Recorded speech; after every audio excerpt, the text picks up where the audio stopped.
लिए आपसे ये बात कहना चाह रहा हूँ कि हम अगर वोट दें तो किसको दें, क्योंकि हमारी जिसको आपका मन करता है उसको वोट दें। नहीं वो तो ठीक है, ऐसा है, हाँ वोट करने के लिए कोई बाध्य नहीं है।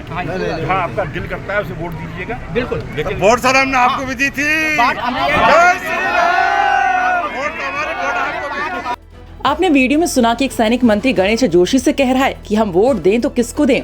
दरअसल टिहरी लोकसभा प्रत्याशी माला राज्य लक्ष्मी शाह अपने कार्यक्रम के दौरान देहरादून जिले के कांडली गांव पहुंची थी। इस दौरान उनके साथ कैबिनेट मंत्री गणेश जोशी सहित तमाम कार्यकर्ता भी मौजूद रहे।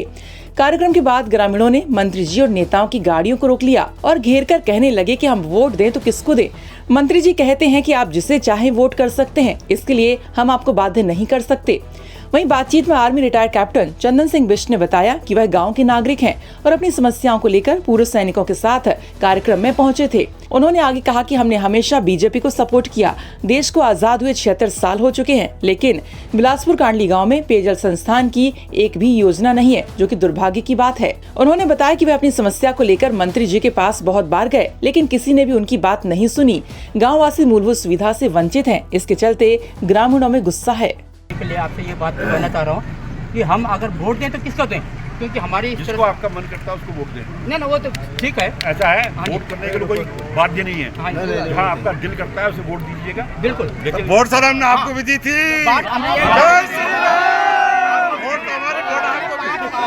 माननीय मंत्री महोदय को 5 बार वोट दी है, माननीय सांसदों को वोट दी है। वोट हमने आपको दूसरे सैनिक को इस तरह से बोलेगा तो हम जाएंगे कहाँ? और ये विडंबना ये विडंबना है सर। मजबूर कर सकता है। साथ ही आप कहीं वोट देना चाहते हैं, मजबूर कर सकता हूँ। नहीं सर, हम तो हमेशा एक पार्टी के हमेशा जिसका बंदर होता है, सीधी काम की बात करो, सीधी काम की बात। देखिए, हमारा देश को आजाद हुए 76 साल हो गए, लेकिन उसके बाद भी हम उत्तराखंड सरकार के जो घर घर नल है, घर घर जल है सरकार की, उससे विहीन है। अगर हम जाएं तो जाएं कहाँ, क्योंकि हमारे देश को आजाद लग रहा है कि 1947 से पहले कप्तान साहब मेरी बात सुनो जी। तुम कितनी बार मिलते हो, तुम्हें आज याद आ रहा है घर भर में चलो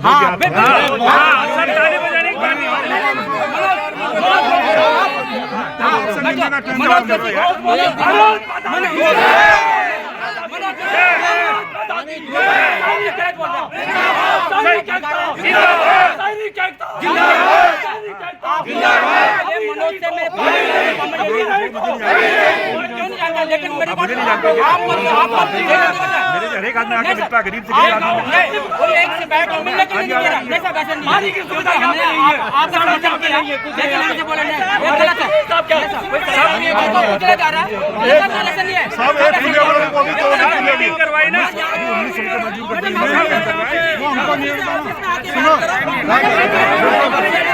वो पुलिया देखे जाओ, पुलिया देखे जाओ।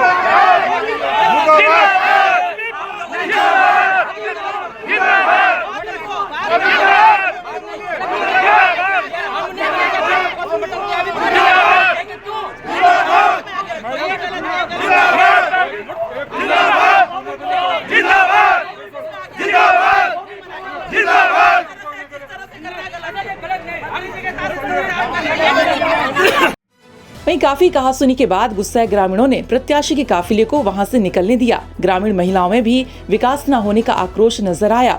उन्होंने कहा कि गांव में विकास नहीं है, पेयजल की योजना नहीं है। अगर हम मंत्री के पास जाते हैं तो वह कहते हैं कि यहाँ क्यों आ रहे हो, क्या यह यहाँ के प्रधान का काम नहीं है। उन्होंने कहा कि कुछ समय पहले तक गांव में रोड नहीं थी, लेकिन चुनाव से ठीक पहले ऊंची नीची रोड बना दी जाती है और पिछले 10 सालों में गांव में धरातल पर कार्य नहीं किए गए हैं। देहरादून से सागर शर्मा की रिपोर्ट।